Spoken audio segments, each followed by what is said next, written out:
Glória a Deus, querido. Nós vamos voltar para o tema, a terceira parte hoje da nossa escola bíblica em vídeo e áudio. Estamos trazendo excepcionalmente hoje para trazer o tema Meu Exame como Obreiro, porque Jesus disse: eu venho sem demora, meu galardão está comigo, para dar a cada um segundo sua obra.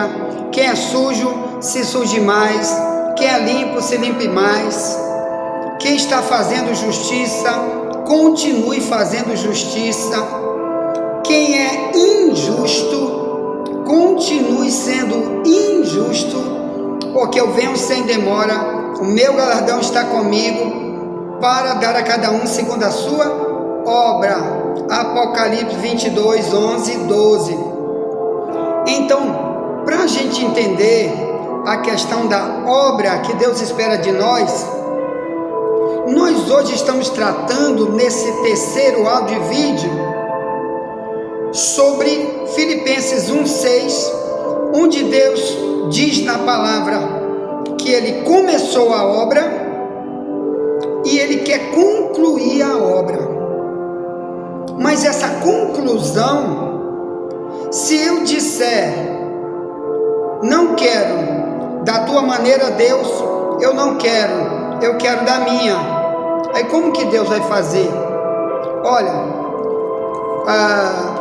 o autor de Hebreus, pega a tua Bíblia aí, no capítulo 13, ele vai falar do mesmo jeitinho, mas vai usar uma expressão que nós vamos tratar essa expressão depois de amanhã, tá bom? Depois de amanhã nós vamos tratar essa expressão na escola bíblica aqui, que vamos ler agora. Então, em Hebreus 13 diz, desde o verso 20 em diante diz: ora, o Deus de paz, que pelo sangue do concerto quer dizer aliança, pacto eterno, tornou a trazer dos mortos a nosso Senhor Jesus Cristo, grande pastor das ovelhas. Aí olha o verso 21, diz: vos aperfeiçoe em toda a boa obra, para fazerdes a sua vontade, operando em vós o que perante Ele é agradável, por Jesus Cristo, ao qual seja glória para todos sempre. Amém. Então, o que Paulo está tentando dizer lá em Filipenses 1:6, esse autor de Hebreus aqui, ele coloca mais ou menos a mesma coisa, mas ele nos dá um vislumbre acerca de que obra é. Aqui está falando, nesse texto, que é a obra que vem através de aprendermos a vontade dele. Olha aí, ó, a obra que ele começa e ele quer concluir é a gente aprendendo para fazer a vontade dele. Porque, irmão, quando a gente vem para esse planeta Terra, o mundo ensina a gente, e a nossa carne quer é isso mesmo. O que? Que a gente faça só a nossa vontade. É do jeito que eu quero, vou para onde eu quero, falo só o que eu quero, igreja não quero. Não adianta me empurrar para o cristianismo que eu não vou. Eu gosto dos meus vícios, eu amo minhas idolatrias, amo minhas depravações, e por aí vai. A minha vontade é que prevalece. Assim está o mundo, por isso multidões recusam o cristianismo. Mas aqui está dizendo que o aperfeiçoamento que ele começa é para quê? Para fazer a vontade dele. Imagine, você é um filho, e eu disse para você que o cristianismo ele tem que começar a obra. Então, como que a gente começa como filho? Vamos imaginar que você nasceu hoje da tua mãe. A tua mãe deu à luz e nasceu aquela criancinha de um dia de nascido. E passa um ano de nascido, você ainda tem um ano de nascido. Mesmo com um ano, nunca essa criança diz: eu vou para onde eu quero, eu faço o que eu quero, eu como se eu quiser, eu não quero mais beber leite, não me dê nunca mais leite, que eu não quero. Pode acontecer, mas isso vai trazer a morte dessa criança. A criança pode muito bem dizer: você não é mais meu pai. Nunca uma criança de 1 ano ou 2 anos pode ter esse tipo de rejeição ao seu pai, que desde criança está ali, ó, tratando bem. Não, viu, irmão? Então esse é o começo de uma obra que Deus quer, igual que Jesus disse em Mateus 18:3: se tu não te converteres e não te tornares como uma criança, de modo nenhum tu pode entrar no reino de Deus. Então, o que adianta a gente estar no cristianismo, ou cantando, ou pregando, ou orando? Bora cantar e todo mundo canta, bora orar e todo mundo ora, mas eu não faço parte do reino de Deus. Por quê? Essa obra primeira eu não deixo. Eu tenho que ser como criança, e eu não quero, porque uma criança faz a vontade do pai e da mãe. A mãe, nesse caso aí, do crente, do cristão, é a igreja. Ali que gerou ela, essa criança. Como nós estamos gerando você por essa escola bíblica, você que está dentro da mata amazônica, por exemplo, dentro de uma tribo de índio, que eu sei que tem muita gente me ouvindo agora. Outros lugares como Suriname, tem uma irmã lá que diz que a igreja é muito longe e ela me ouve todo dia, muito difícil dela ir numa igreja. Como tem outros que estão em presídios, que podem estar me ouvindo de alguma maneira. Você não pode dizer: a igreja me gerou. Quem está gerando você é aqui a escola bíblica, é o missionário Wagner de Jesus, que está te gerando todo dia através do ensino. Eu estou pastoreando você, então eu sou o teu pai espiritual. É daqui que você está aprendendo a verdade bíblica todo dia. Então, nunca você pode dizer, já que você teve conhecimento, verdade bíblica já chegou para você, principalmente se você já está acompanhando a gente há mais de 6 anos, que nós estamos nesse lugar aqui todo dia, enviando áudio e vídeo. Mais de 600 vídeos nossos estão aí no YouTube, de ensinos da Bíblia. Você dizer: olha, do jeito como o missionário Wagner prega, eu não quero. Então o que você está dizendo para Deus? Olha, Deus, a minha relação contigo é apenas de cantar, de orar, de tu me dar alguma coisa, mas a palavra, o ensino da Bíblia, não quero. Então, primeiro, essa primeira parte você não aceitou, que é receber a palavra para se tornar como uma criança. Ali está falando de inocência. Mateus 5:8, Jesus disse: bem-aventurados os puros de coração, porque eles verão a Deus. Então o começo é esse: Deus fazer uma obra para você se tornar como uma criança, e Ele ir aperfeiçoando você, você ter uma maturidade espiritual e ir crescendo para que você chegue onde Deus quer. Essa parte da carta aos Hebreus que lemos agora, 13:21, nós vamos estudar apenas depois de amanhã. Nós estamos apenas fazendo aqui um relatozinho pequeno do que nós vamos tratar depois da manhã, com respeito a fazer a vontade de Deus e não a nossa, que esse é o projeto de Deus chamar a gente para o cristianismo. Porque, irmão, muita gente está fazendo a vontade da carne, do eu, e não sabe que essa vontade da carne e do eu está levando ele para fazer a vontade de Satanás. Lembra o que Jesus disse em Mateus 4:1-10? que o diabo chegou para Jesus e disse: se tu prostrado me adorares, ou melhor, se tu fizer minha vontade, eu te dou isso, isso, isso, isso. Aí Jesus disse: para trás de mim, Satanás, somente a teu Deus servirás, e só a Ele amarás, prestarás culto e servirás. Então, mas muita gente, infelizmente, irmão, está se ajoelhando para o diabo sem saber, está vivendo, fazendo a vontade do cão sem saber, e o Evangelho vai fazer ele ver isso depois que começar a ler a Bíblia, ouvir a verdade e começar a orar, porque Deus vai querer um relacionamento com ele, e ele vai orar e dizer: Deus, qual é a tua vontade para mim? Como nós lemos ontem no estudo bíblico, ou melhor, na pregação que fizemos ontem, aqui na Camboa, toda terça-feira à noite, em frente à difusora, é culto de oração e também tem ensino bíblico.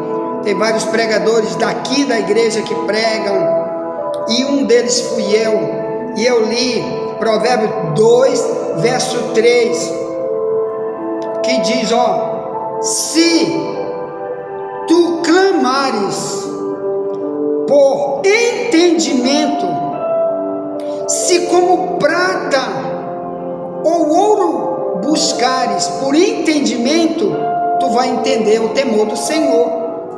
O que eu quero dizer, que eu falei ontem aqui nesse lugar, no culto de oração, é que muitos de nós vêm para a igreja clamar por outras coisas, e a maioria nunca clama dizendo: Deus, eu quero entender, e eu quero que tu me explique isso, Deus. Senhor, o que tu queres para mim?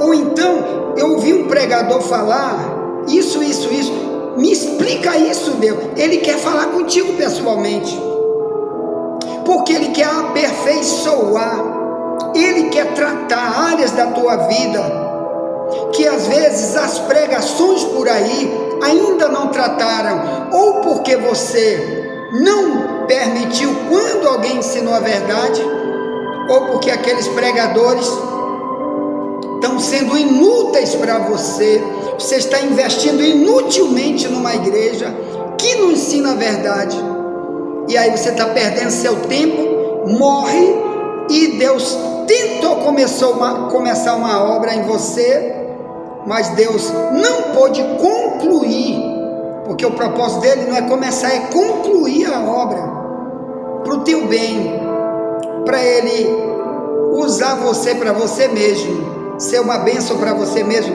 e para o teu próximo, para Deus aplaudir tuas ações e te dar um monte de recompensa, mas muitos de nós não vão ganhar nada disso. Então, eu quero me reportar para essas questões aqui. Tudo tem que começar com nascer de novo. João 3, no verso 3, Jesus disse para um homem que nunca tinha sido cristão, que era um líder de Israel, um ensinador de Israel, chamado Nicodemos. Jesus disse: tu tem que nascer de novo. João 3, no verso 3, ele diz: se tu não nascer de novo, nunca tu pode ver o reino de Deus. No capítulo 3, no verso 5 de João, Jesus diz para Nicodemos: se tu não nascer de novo, nunca tu vai poder ver o reino de Deus. Então qual é o início, irmão? Nascer como uma criança. E eu tenho que estar lá na igreja e dizer: Deus, é para mim essa pregação.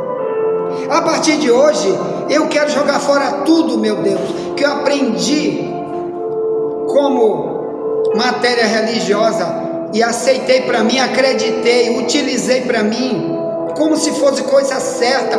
E agora o cristianismo está me ensinando totalmente diferente na Bíblia. Então eu jogo tudo fora, começo uma etapa nova contigo daqui para frente. E tu é que vai me ensinar. Eu quero aprender tua palavra. E aí para frente, irmão, tudo que você aprende daqui para trás, você joga fora, como o Paulo fez. O Paulo, quando escreve aos Filipenses, no capítulo 3, ele está dando um testemunho da vida dele. Do verso 1 ao 10, ele diz: olha, gente, eu tive uma religião antes do cristianismo. Aí ele diz: eu fui fariseu de fariseus. Eu era, segundo a lei da minha religião, eu era irrepreensível, quer dizer, eu fazia tudo corretamente como minha religião mandava. Aí ele diz: mas quando veio Cristo, o Evangelho, a verdade bíblica, eu troquei tudo. Sabe o que é que ele diz?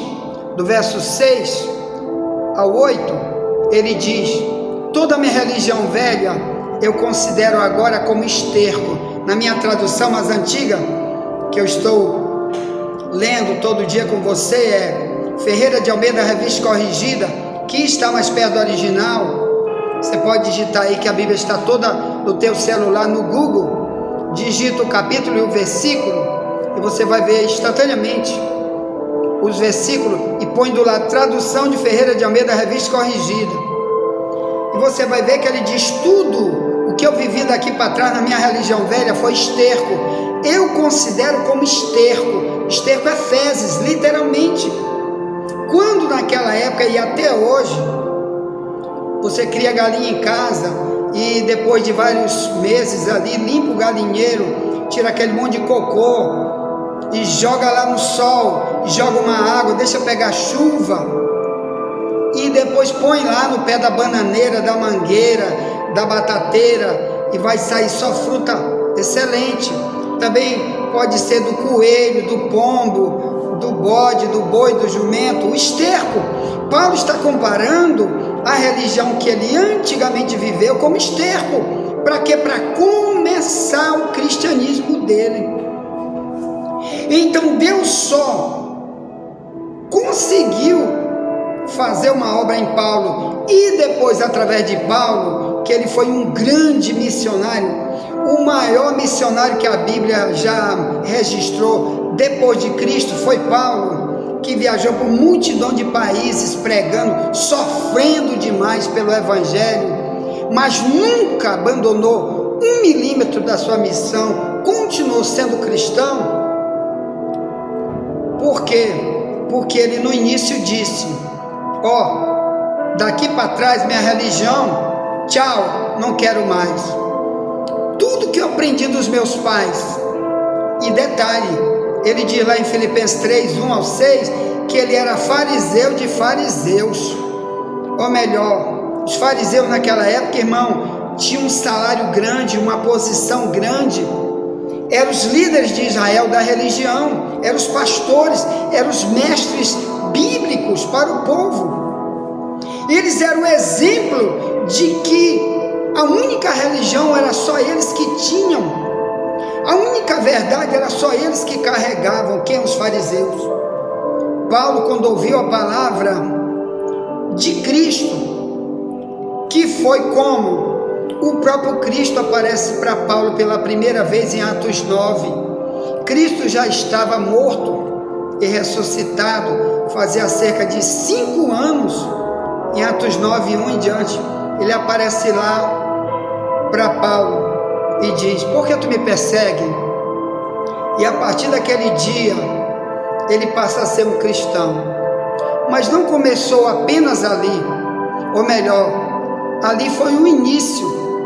A conclusão de tudo foi o decorrer, que depois disso ele ainda demorou mais de 30 anos como cristão, e no decorrer ele ia ensinando coisas para os outros através de cartas, através de pregações que ele fazia nas cidades, nas igrejas, e Deus ia continuando a obra nele e através dele. Por isso, irmão, que ele escreve aos Filipenses 1, no verso 6, que ele queria que Cristo fizesse nos Filipenses aquilo que foi feito com ele, que o próprio Cristo foi que começou a obra, como chamando ele. Vai lá ver o testemunho dele em Atos 9, 1 em diante. Tem até um filme lindo que tem aí no YouTube, que fizeram vários vídeos, vários filmes com o tema A Conversão de Saulo de Tarso. Digita aí no YouTube para você ver que é mais ou menos como foi. Eu já assisti, muito interessante, muito perto do original, muito bom de você aprender um pouco da vida de Paulo, mas o principal está aqui na Bíblia, que ele decidiu abandonar tudo e sofreu muito por causa disso, porque teve muita rejeição da própria religião anterior dele, multidão de pessoas da religião anterior dele perseguiu ele, porque agora ele pregava que a religião antiga dele estava toda errada, que a religião única correta é o que Cristo trouxe, o único caminho para o céu é só Cristo, João 14,6, que Jesus disse: eu sou o caminho, a verdade e a vida, ninguém vai ao céu a não ser por mim. Então Paulo pregava também isso, e aí está um grande exemplo, irmão, de começar uma obra e concluir. Quando ele chega lá em 2 Timóteo 4, do verso 4 ao 6, ele disse: olha, desde agora a coroa está para mim preparada, porque eu combati o bom combate, acabei a carreira, guardei a fé. Ali ele já estava o quê? Indo para ser morto, porque naquela época, irmão, os cristãos eram mortos. Então o imperador mandou chamar ele para decapitar a cabeça dele, porque ele morreu decapitado como cristão, por pregar a mensagem que ele pregava. A minha pergunta é: você está preparado para ser um cristão que começa e vai até o fim, como cristão, pregando, falando, alertando, e sendo fiel, adorando a Deus, mesmo em situações totalmente de tribulação, como Paulo viveu? Você acha que hoje estão vivendo nos países que são muçulmanos, por exemplo, ou país comunista, que são muitos países hoje que perseguem o cristianismo, e lá tem muitos cristãos vivendo como Paulo viveu, que eles receberam a palavra e continuam levando essa palavra neles e através deles para os outros, para salvar outros? Será que você tem coragem de pegar Filipenses 1,6 e dizer: isso é para mim, ó, eu quero, como foi o começo da vida de Paulo, que o Senhor concluiu, não só em Paulo, mas em toda a igreja primitiva? Eu quero também assim. Será que você tem coragem de orar assim, dizer: Deus, completa essa obra em mim, me revela o que está faltando, e aquilo que está faltando, meu Deus, me mostra, me revela, me fala, porque eu quero que o Senhor continue me cristianizando por dentro, ou melhor, me fazendo como Cristo, um imitador de Cristo, e por conseguinte, um imitador de Paulo e da igreja primitiva. Amém? Tá, envia essa mensagem para alguém, já voltaremos para a quarta e última mensagem de hoje, em áudio e vídeo, em nome de Jesus. Amém? E nunca te esquece, somente a verdade nos libertará. Amém.